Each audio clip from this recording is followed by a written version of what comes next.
రాష్ట్రం ఇంత ఇబ్బందుల్లో ఉన్నా.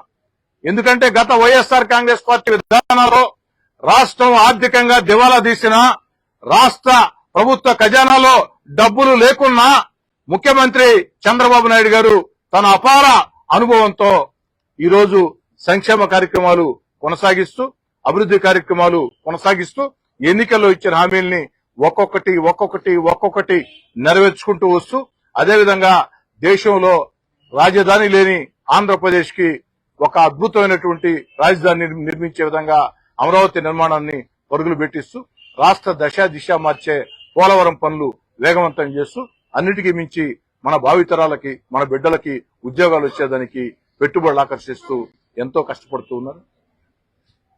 పూర్తిగా దివాలా తీసిన ఆంధ్రప్రదేశ్ ని గత వైఎస్ఆర్ కాంగ్రెస్ పార్టీ ప్రభుత్వ విధానాలతో ఆంధ్రప్రదేశ్ ఆర్థికంగా దివాలా తీసిన, తన అపార రాజకీయ అనుభవంతో, తన బ్రాండ్ ఇమేజ్ తో అభివృద్ధి కాముకుడిగా, సంక్షేమ సారథిగా, భవిష్యత్ ఒక మంచి దిక్సూచిలాగా చంద్రబాబు నాయుడు గారు ముందుకు సాగుతూ ఉన్నారు.